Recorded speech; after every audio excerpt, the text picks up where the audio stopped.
Okay, hi all. I'm back today, and today the intent is to discuss how to create an API, REST API, that also uses MySQL database and is able to pull and write data to it, right? So update some rows, delete some rows, create some rows, and get all the rows and show in an API.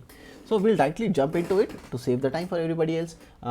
We did a video earlier on how to create the API. We could use that, or we could go and create a new one. I'll do a new one, so this becomes a complete video of its own.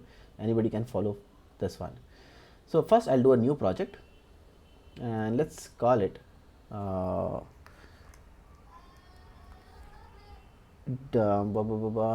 API with DB. This window, all right. Okay, so we have got this here, and let's look. We are inside API with DB. So the first command to run is npm init y. So I have created some nodes for myself.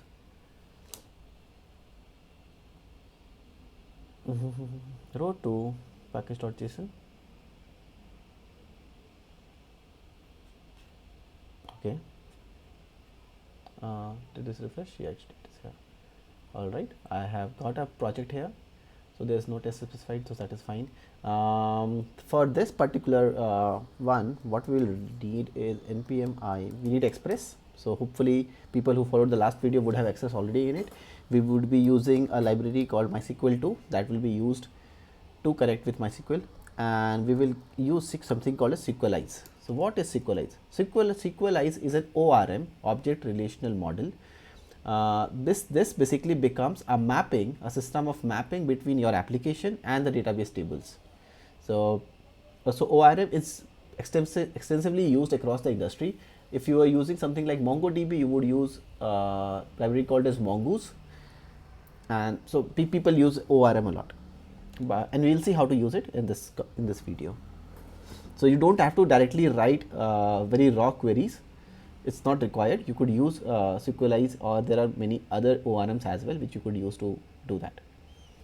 So definitely run this command to ensure that it is installed. It's a warning, so I'm not paying much attention to it. Hopefully this works fine.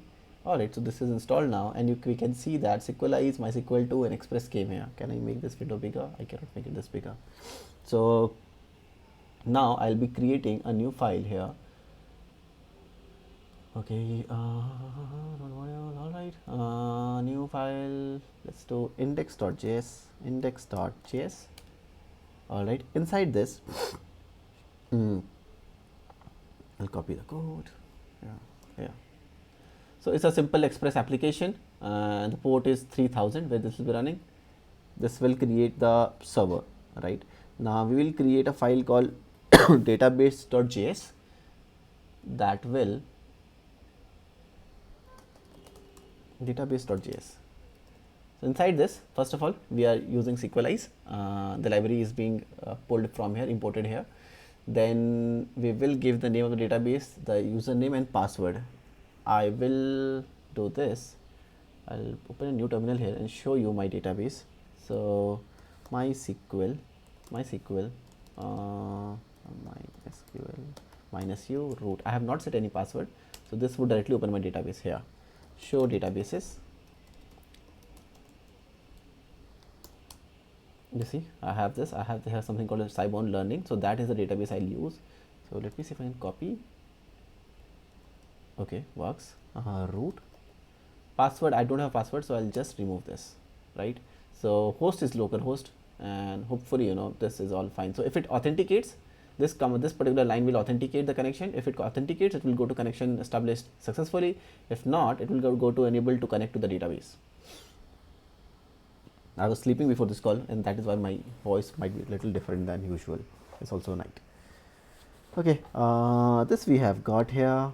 Now what we'll do is we'll create a models folder, and this is the object relational model now starting, what we are trying to do. So just stay here, understand what is being done. So models, right? So, and we create folders just to ensure code organization. You don't really need folders here as such, right? It's not a must have requirement. We just do that to ensure that we are putting things in right places, because once the code becomes big, you cannot have a single folder that has all the files, right? It should be well segregated. So inside this, let's create a file called as user.js, and let's specify user. So to keep the user very straightforward, what we will just have two information about user. We will have name and email.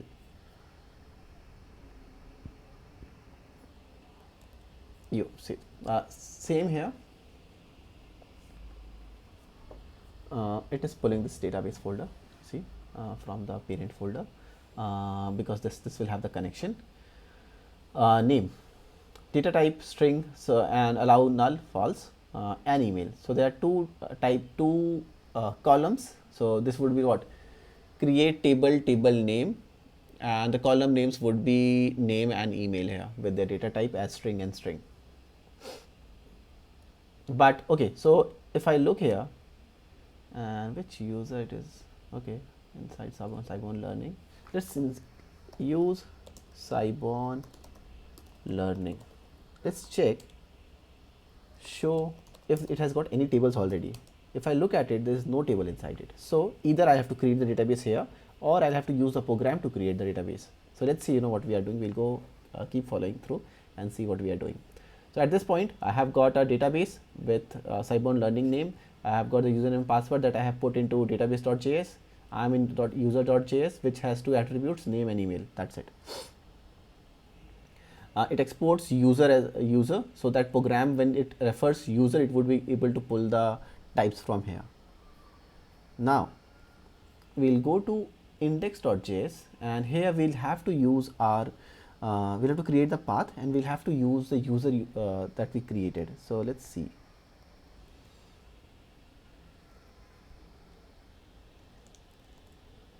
Okay, so we are now having user here. Then let us do this. Let us create some new paths. Yeah, so I have talked about this before. So this will let your application take a JSON kind of data inside request. This is a user's path, find all, and this is what create. So there are two requests here, which is for getting the user and adding a user. We'll also look at deleting and updating a bit later. So just to keep it simple so far, we'll have it in this way. Now let's, okay, I'll exit here. Okay, quick second.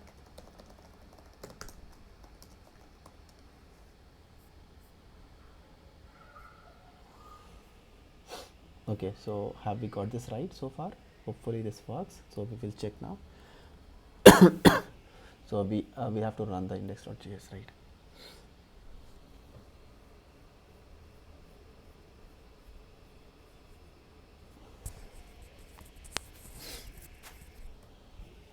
Let me start my terminal.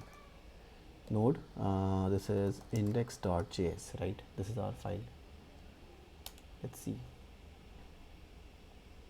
Okay, this is running now. Connection established successfully. So this particular select 1 plus 1 is the result. So this is our database line running. So you see this one, this is what is running here. It ran this command, and that is why it printed it here. So first of all, our database is able to connect. Our program is able to connect to the database. Also, our APIs should be working now. Let me open my Postman and see if it's working fine or not. So get and post is what I can use.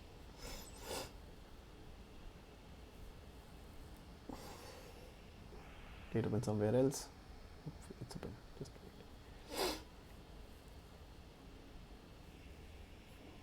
Server is running on port 3000. So server is running on port 1000.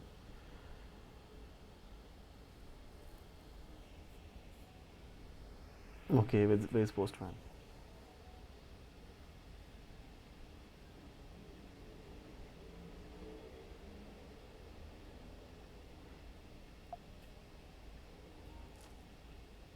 Are you okay? Took too late. Just wait for a few seconds.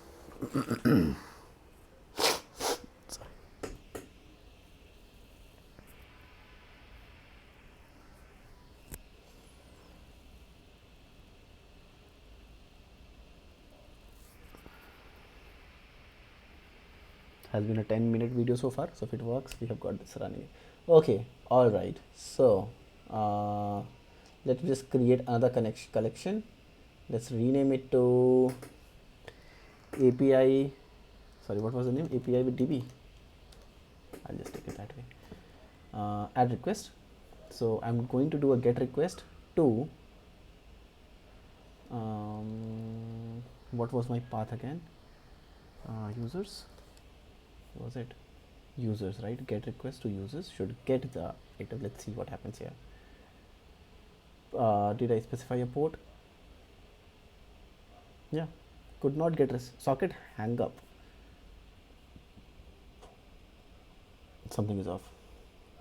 Okay, Scibound learning.users does not exist. So now we have got the first issue, that it was able to connect to the database, but there is no table called cyber.users, right? So we could do two things. We could go here and go into the DB and create the table. That will fix the issue one way, or we could use the application to do it. So let me try to show you how to use the application. Even I am slightly unaware. I'll quickly find it. I think I have it in memory. I have done it before.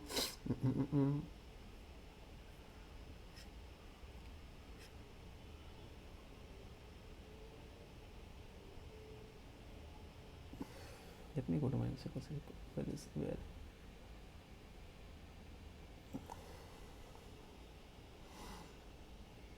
user I have got, right?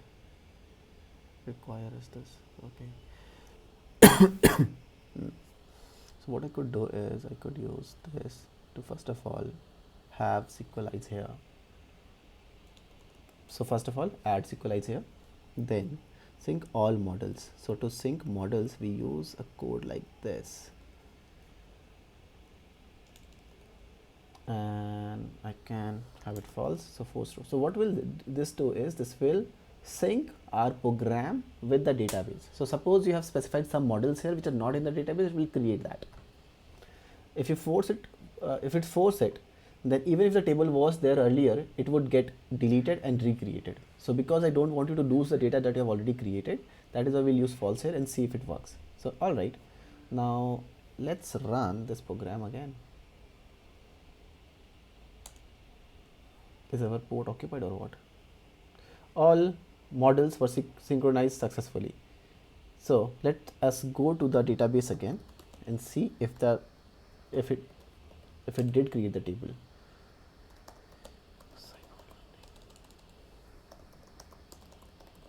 Okay, all right, show tables. Yeah, users table is here. So now if I go here and send this request again, you see empty data set. All right, this is one.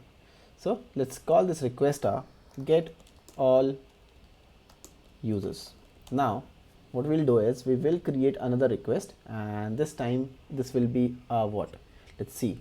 This is where is our API? This is the API. This is the API. So we are posting users, and in this we are passing name and email from the request body, and this is supposed to create that user. So let's see. So this is the post. Hold on. This is the post request. Create user. And in this one, if the URL is the same like this. Okay. Now first of all we hit it and see what happens. Does our program crash every time we send such a request? Could not get response, socket hang up. Socket hung up. So what was the error? User.email cannot be null. Yeah. Okay, so we did not pass the data, so we were expecting this. I'm thinking, is there a way to not kill the program every time I node one, right? So we can run something like, okay.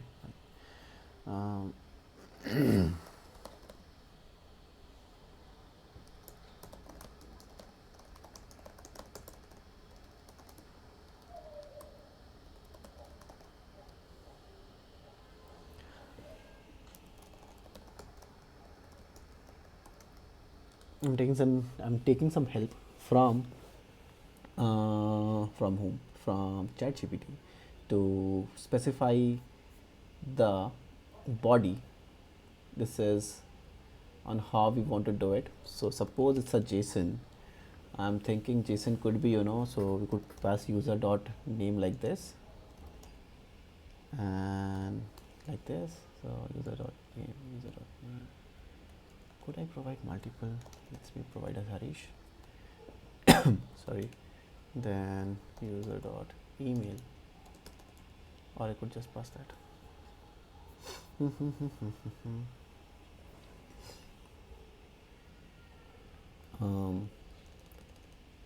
Okay, this should be fine. Will it be raw? I'm just wondering, will it be raw? Will it be JSON body? Could send form data like this. Just slightly confused. We'll find out. Harish and do harish@sibon.in. Okay, this should do the job, hopefully. Fingers crossed. Send. Could not get response, socket hang up. Still did not work. So raw is not. Ooh, this should work. Yeah, I'll have to run my server again.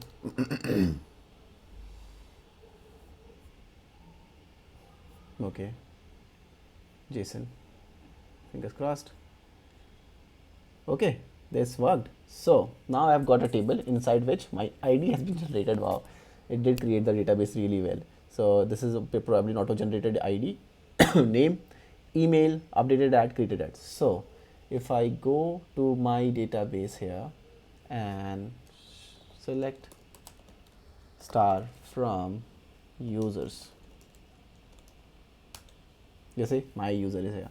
Let me add a couple of more users.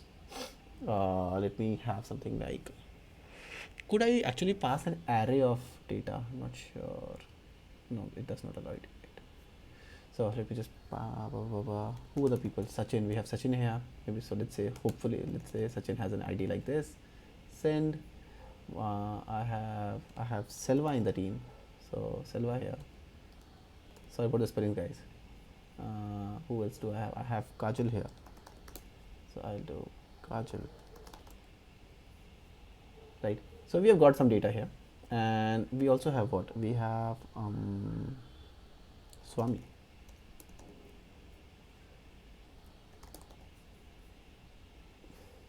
Okay, so I have got number of users, and you can see, it is always auto incrementing this ID.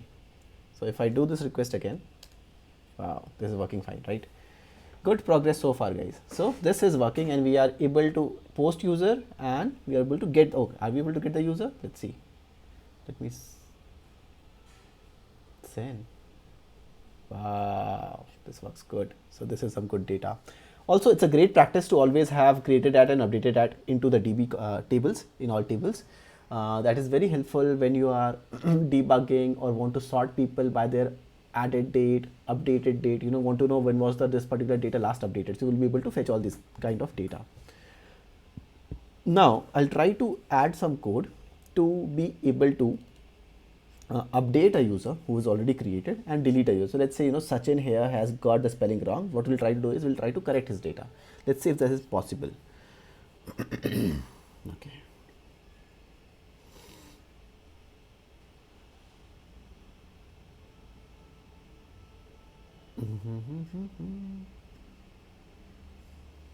So I'm adding first one code for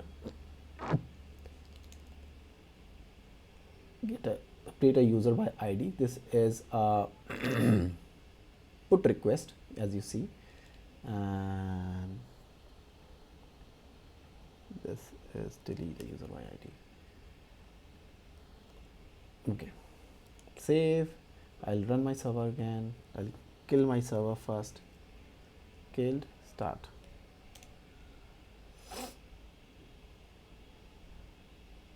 Okay. So I could do a put request and a delete request now. Now basically we are doing the entire. Interestingly, this is post, but the icon here says get. Issue with the software. So this is what? This is update a user.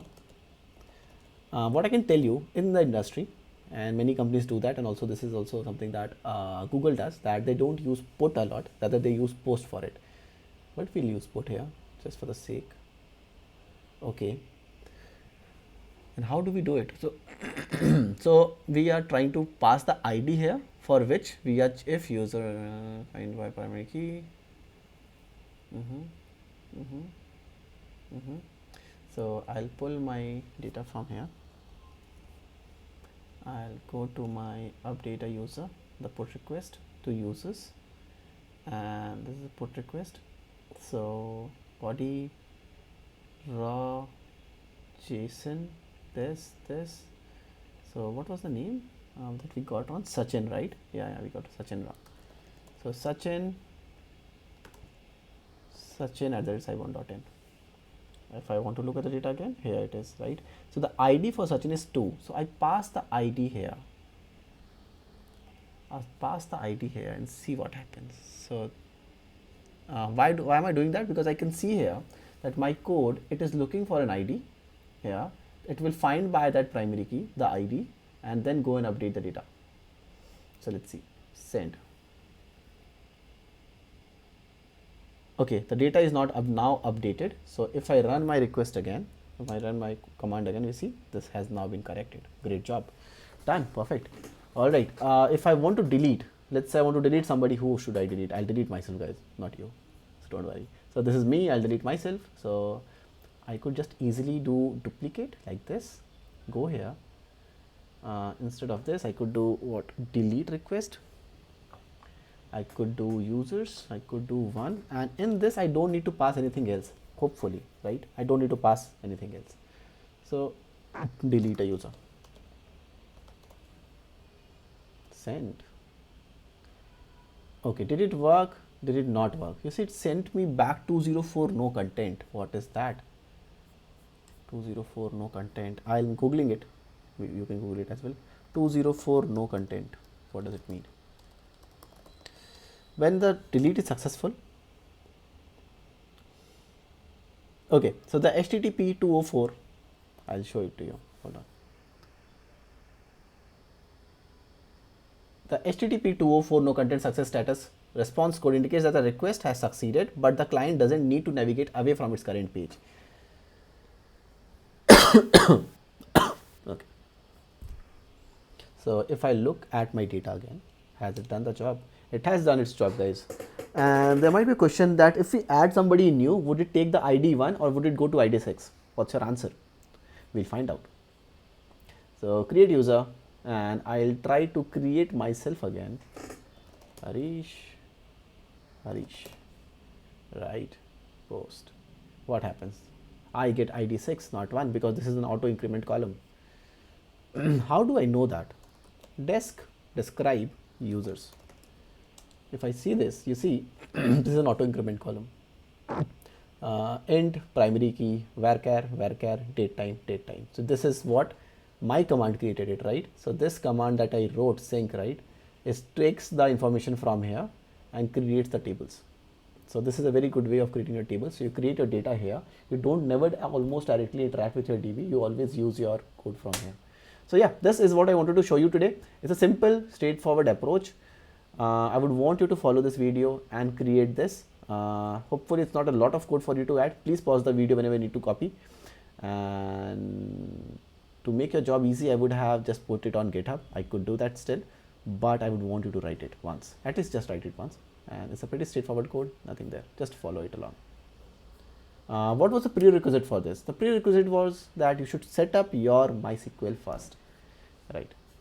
Alright guys, thank you so much. This is all in the video.